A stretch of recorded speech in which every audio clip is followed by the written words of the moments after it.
You all are troopers to be here at 4 o'clock in the afternoon. We've had such wonderful content. And I told Dr. Shaw, I want to come to your office. I want to make an appointment with you and for you to see me and my baby, who's 20 now, but... After 40 years, I intended to go work with somebody else. Oh, please come out of retirement. The other way? Oh, no, it worked. So we're going to talk about culture, race, and ethnicity. Then a little bit, we'll talk a little bit about why we're still talking about historical trauma. Then I'm going to present a relationship framework for acceptance, respect, kindness, and dignity. Talk a little bit about legacies of historical trauma, privilege, implicit bias, and internalized stereotypes. That's what the trainings are going to be next week and the week after. And then focus on what can I do, and what I think that you all can do that will be a nice follow-up to what you've heard over these last couple of days is to embrace your ethnicity. And we're going to do a couple of exercises together. Practice when you return to your various sites, but it'll be an opportunity for you to have a space to explore and practice talking out loud about this construct of ethnicity, this construct of race, this construct of culture, which carries with it such emotional intensity, shuts us down, silence, I'm not a racist.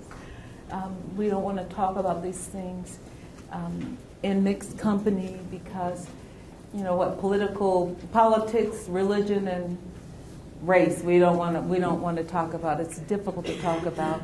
But we've got to have these courageous conversations to begin to reduce the disparities and disproportionality of children of color that are in our foster care system, who sit in our offices, whose homes we visit, who's sitting in our doctor's offices, in our courtrooms. And we need to find additional tools, additional ways to use our privileges, which is what we will focus on when I come to your various sites. We'll use our privileges to begin to address these disparities in child welfare. So first, let me see what I'm going to talk about these distinct constructs of culture, ethnicity, and race. These three things often get confounded, confused, used interchangeably. And the program I went through in graduate school was called Sociocultural Psychology. And the goal of that program was to teach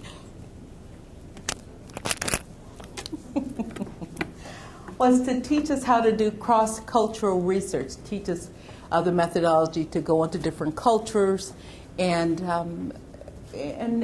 study a particular psychological construct. So I was interested in spanking. I was a child protection worker here, I'm not in Michigan for 12 years. And people would come to me to say, how do we work with black families?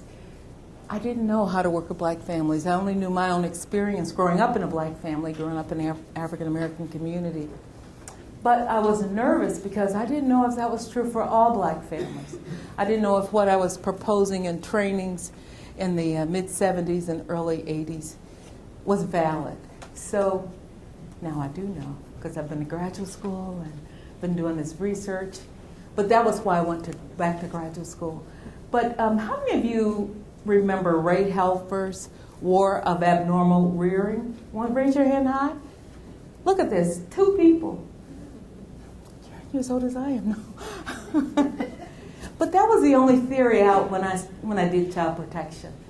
That was the one explanation as to why do people abuse their children. Well, it was because they were abused, and it was this world of abnormal rearing, this cycle.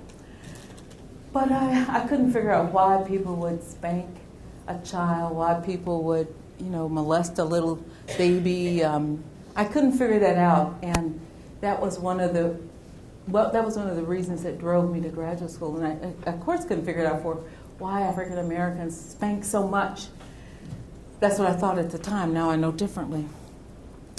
But culture, race, and ethnicity were the three constructs that I differentiate now, and it helps me answer that question. Why is there child abuse? Why is it that people choose spanking? Why is it that people endorse beliefs about spoiling? You hold a baby too long, they're going to be spoiled.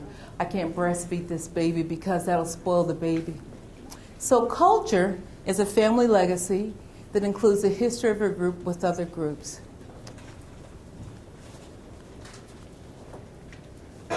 Ethnicity is based on an individual's subjective identification with a specific cultural ethnic group.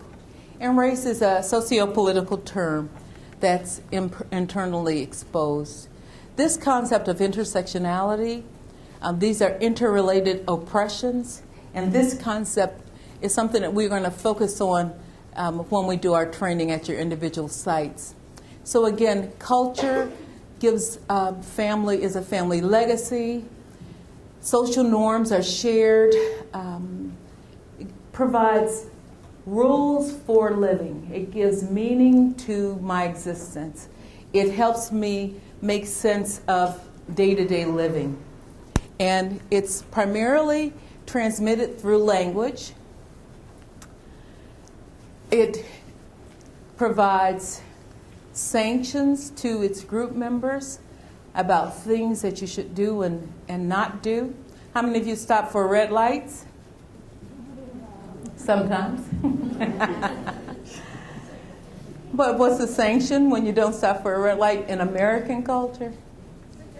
It's a ticket, $250. That's of that experience. But you're born into a culture. You have. Who was that did the quote about? I think it was Larry's quote that a baby is just born and they didn't choose the parents they were born to. Or was that your quote? No, I've said that before, but not today.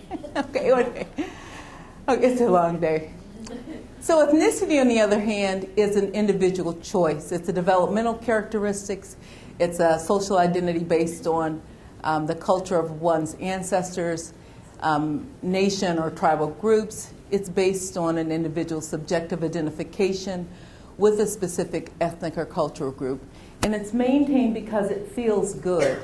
Now, Erik Erikson, in his work in terms of the stages of psychosocial development, talks about one of the primary tasks of adolescence is to choose who am I going to be, what my identity will be. And ethnicity, choosing, do I affiliate or identify with the culture that I was born into, or don't I? I could say I'm African American, or I could say, no, I'm white American, or I could say I'm human, I'm not any American. And that's my subjective choice. On the other hand, this concept of race is externally imposed. It's a sociopolitical construct that's based on phenotype. I don't know why it's doing that. It's a political legacy and determinant of the concept of minority status and invoked for considerations of social policy. So culture, you're born into. Ethnicity, you choose to say who you are and what your affiliation is and what your level of identity is with a particular group. Race, though, is associated with the 5 big colors. What are they? What are the 5 racial groups? Now Lucy can't talk. Others? What's one color associated with race? Black, white, brown, red, and yellow.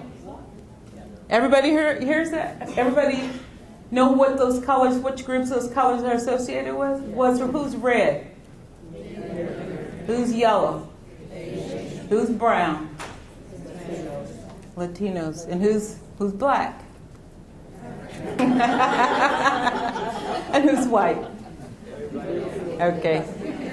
So sometimes people use Caucasian and white interchangeably, but when it comes to discussing race, I use those terms, black, white, because we are talking about a socio-political term that has nothing to do with biology. My sister may be Lucy's color. My sister has children Lucy's color. She's my color.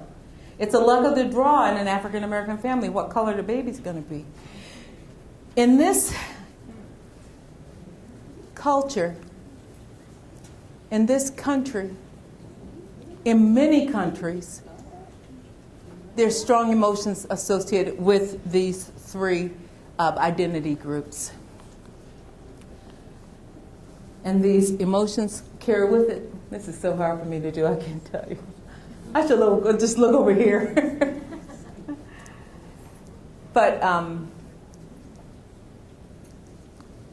these strong emotions carry with it pride, shame, genocide occurs, ethnic cleansing occurs based on the degree to which you feel either threatened, afraid, because your identity group, whatever that identity group might be based on your sexual orientation, it may be your social class, it may be your religion.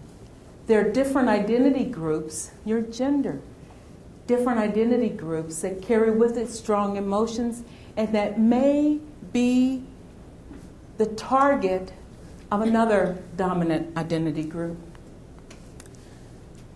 Here's, for those of you who've seen this slide before, again, this is my dearest friend who gave me permission to use the slide and tell her story about her family. Her name is Kim. Kim is from Trinidad, and I met Kim in graduate school at the University of Colorado at Boulder. And her dad is Chinese. He had immigrated over to Trinidad. Her mother was African Trinidadian. They were Catholic. They were a practicing Catholic family in Trinidad. Kim came to this country to go to graduate school. She met Manuel, which is Josh's father over here on the left. Josh's father, it was biracial. His mother was European American. His father was Mexican American.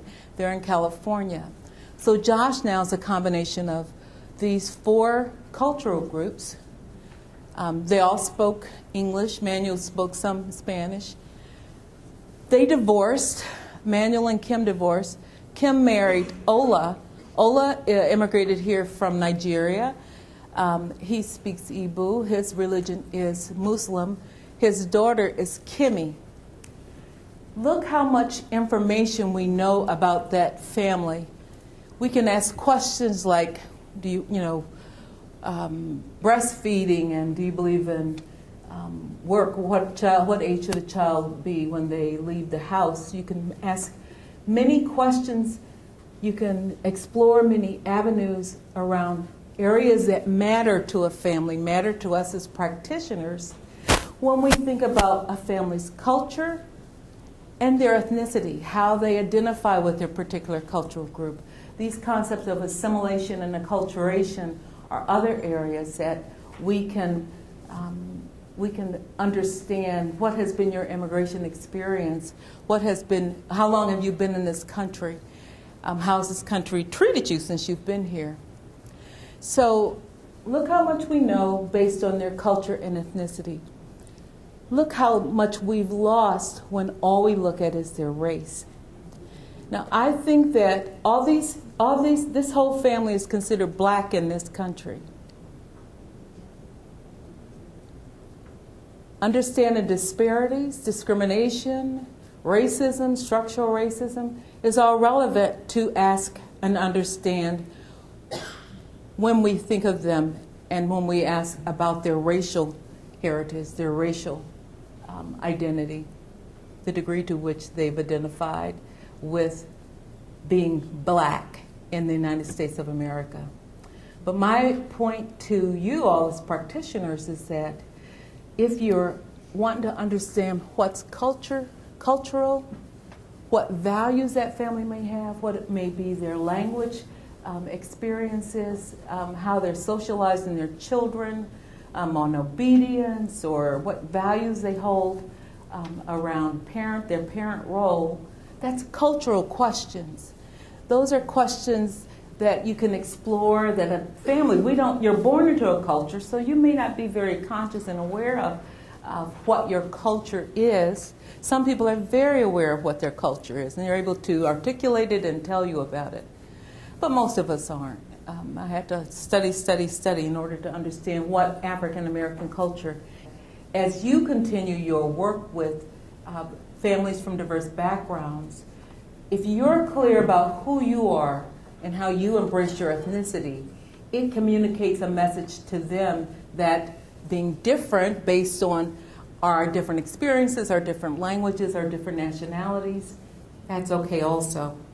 So I'm going to move on because I think Jonico's going to give me the high.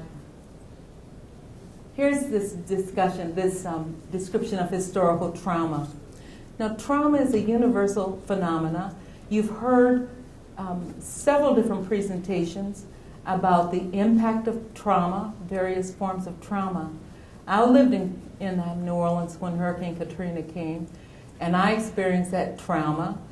I lived in the United States of America on September 11, 2001, and I experienced that trauma. The difference between historical trauma and natural man-made trauma or natural or traumas like war is the fact that you have a targeted group. Groups are targeted based on whatever their particular characteristic is by a particular dominant group. And the trauma occurs over a period of time. So it can be sustained and chronic and occurs over generations, but the group is targeted, and you might underline the word targeted, and these slides will be shared with you later on. But traumas around the world, the ones that I'll be focusing on during the training are the Holocaust, U.S. slavery, the Indian boarding schools were discussed a little earlier. We have people who are descendants of those families who experience and groups who experience those trauma who are still with us. My great-grandpa died when he was 104. He was a child of a slave. I knew him. I interacted with him. But my point is that the trauma is carried in the memory. And these legacies of historical trauma in child welfare decisions, how does the racial context influence the impact of the perception and assessment of parent-child relationships in families of color? For example, the perception of Native Americans, Black, Latino families. And I'm going to go into a whole lot more detail about these legacies of historical trauma and how they are manifested in these decision processes when I come to your site. But the main thing I'm going to talk about is stereotypes and how stereotypes contribute to racial disparities in foster care. Interdisciplinary helpers at every point along the child welfare continuum may operate from stereotypes about these five groups or other identity groups. So anybody, who's a sociologist here in the room or studies sociology? So there's a kernel of truth in most stereotypes. And the kernel of truth may be that Michael Jordan is an incredible basketball player. He happens to be Black, he happens to be African American. The stereotype would be that, well, all African American males are great basketball players. But the kernel of truth is that Michael Jordan, who is the only basketball player that I knew about, is a fantastic player. But it can't be generalized to one particular group. But that's what happens with a stereotype. It's just a shorthand way, and it's pretty understandable that we have 10 minutes to do an assessment, and the stereotypes typically kick in before anything else, unless we make an effort and a commitment to really try to see people for who they are. Now, I know it sounds like a platitude, but it does take ongoing work for us to loose ourselves of some of these stereotypes that we are immersed in. One exercise that we will do is about the stereotypes we hold based on just a person's name. Now, if I told you Tanganyika, who would that be? Leroy. Right. So,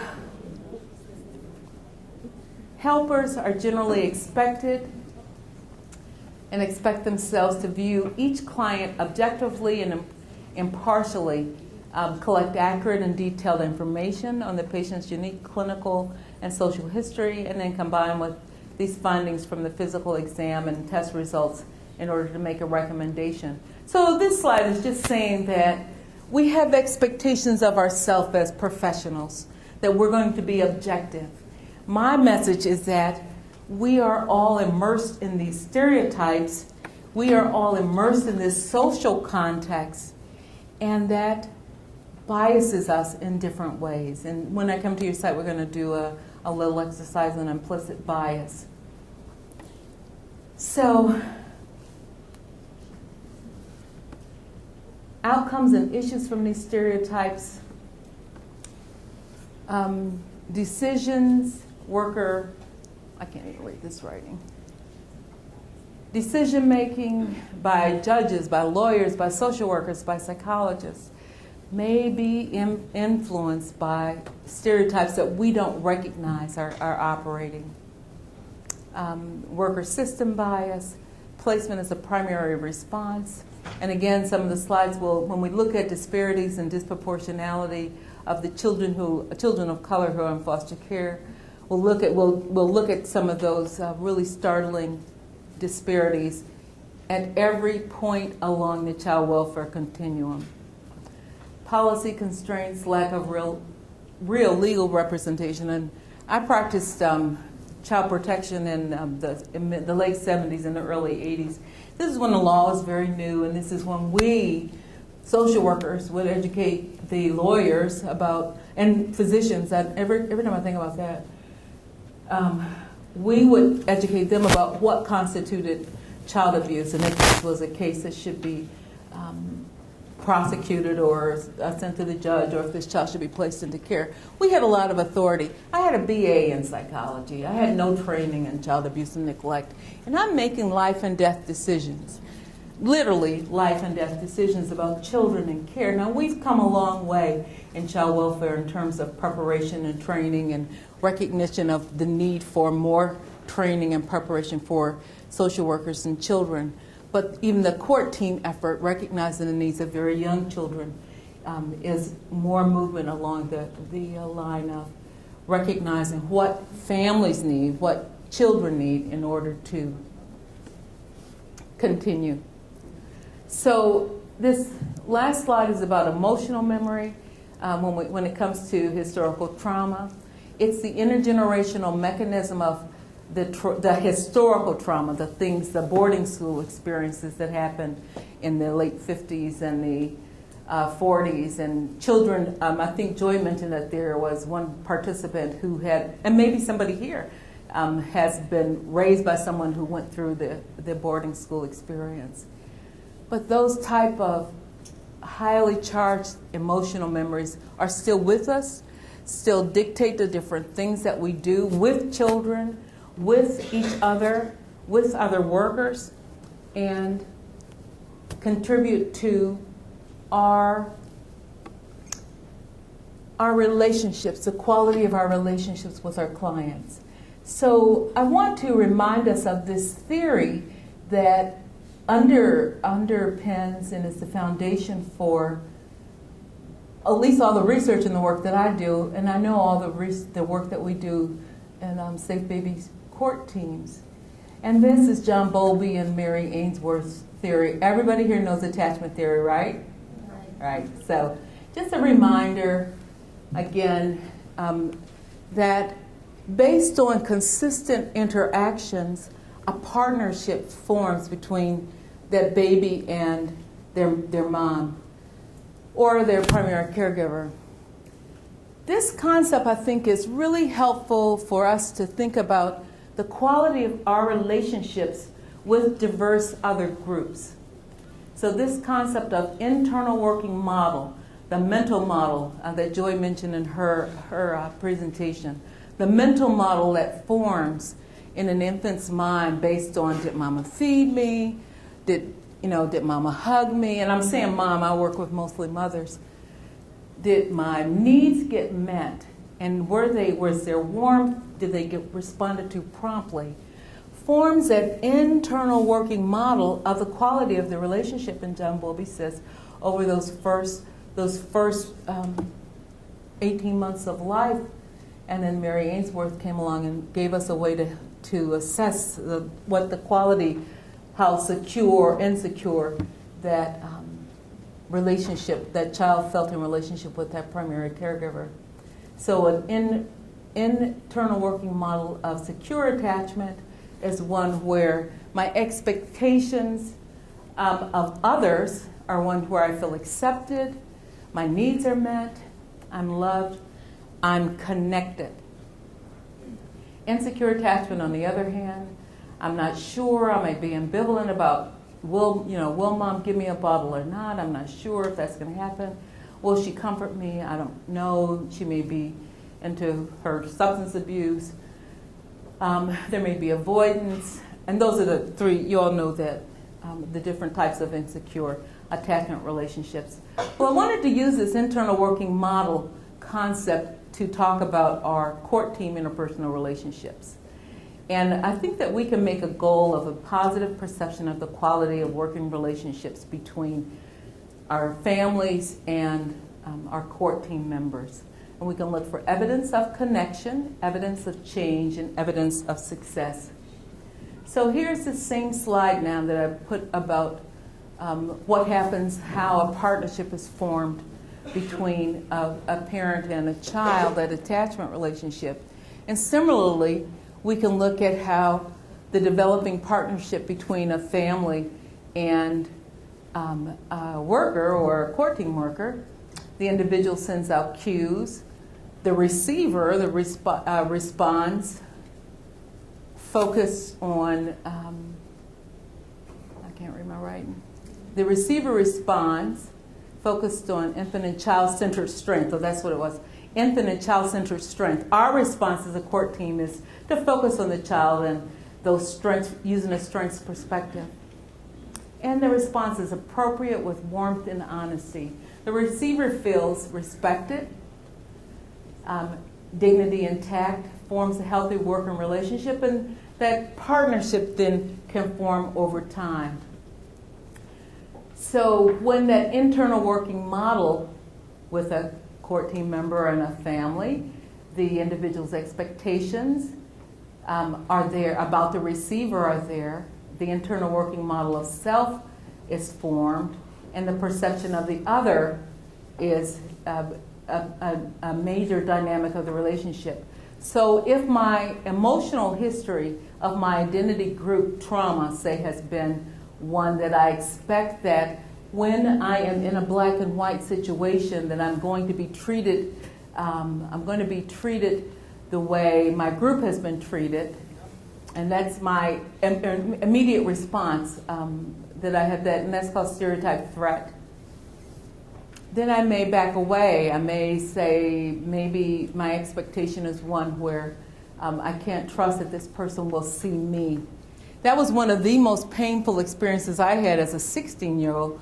I remember going to a church camp, and this is in '67 when, now you all know how old I am. Well, I remember going to a church camp right when the Detroit riots were happening, and we were all doing this transcendental, love and all this kind of stuff, and we were meeting in these kumbaya groups.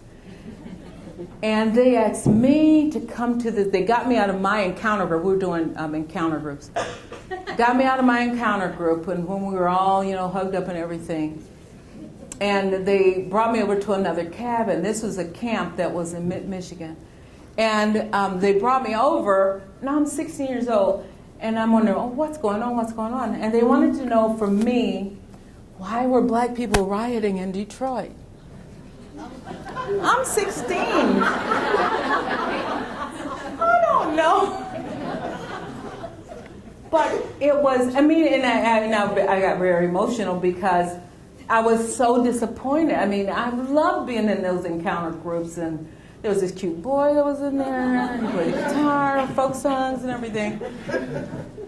And here they were asking me, based on my color, there was nothing that recommended to this entire group that I knew something about why people were rioting in Detroit and burning down houses and all that. I didn't know that.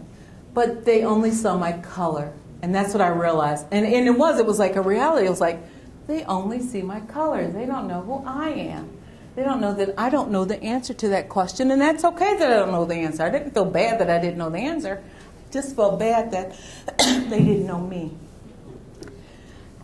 So, excuse me. With that same internal working model where that emotional group memory, and there's an unrecognized history, that may be going on between your identity group and the group that you are working with, that may cause friction. It may cause, oh my goodness. So, okay. There's evidence of perception. Our families did not, evidence of perception of the quality of that relationship. I did a survey with some parents about, diversity and intergroup relationships. And these are some of the answers that many of us have responded with in terms of, well, we don't need to talk about race. Why are we still talking about slavery? Why are we still talking about, what happened 300 years ago or 400 years ago? And we still need to have these conversations because of this emotional memory, because it has not been discussed. For us to begin to have courageous conversations about race, ethnicity, diversity, structural racism, we'll talk about that. The R word, racism. These are hard things to talk about. And sometimes we don't want to admit some of our attitudes, assumptions, biases that are still right there with us. I'm struggling every day. I mean, as I'm teaching a class in diversity. I'm doing different lectures and consultations about diversity. But I have to examine my own biases on a regular basis. And some things surprise me, some things that I didn't realize. I mean, some students, oh Lord, students do tell you what you don't want to know about yourself. But my point is that we need tools. And one of the things I'm so excited about being part of the QIC team, what is it called, Jane? QIC. The QIC court teams, is that we've, as a group, made a decision that we're going to incorporate this discussion and this topic of diversity and equity, social justice, into everything that we do. And that it's not just simply a half-hour cultural sensitivity training, and I know many of you have been to those trainings, but to make a substantial commitment to incorporate this difficult topic, and I'm not saying that it's easy, but to incorporate it, and we will ultimately be a better court team. Children's lives will be improved by our recognizing what are our biases, what might be my biases against their parent, the judge. I might be totally upset with the judge. I had some great judges. I'm not saying that because you all are over there, but I did as a child protection worker. Judge Decady and Judge Heckman in Kent County, Michigan, they were very committed, but they didn't know anything about young children. They didn't know a lot about child abuse and neglect. But they did know, they were learning, we were all learning during that era. But my point is that this ongoing commitment that QIC team has made, resources, I think Jacqueline, is she back there? Who's doing the website? Yeah, Jacqueline's doing the website. The resources, we put resources around diversity, around how to do diversity audits for your individual sites. There's a number of different resources that you will be able to avail yourself. And we're going to talk some about those resources and how to use those resources when I come to visit your sites. Okay, questions? You all have been a wonderful audience. I thank you all for staying. Thank you for the extra little time. Okay.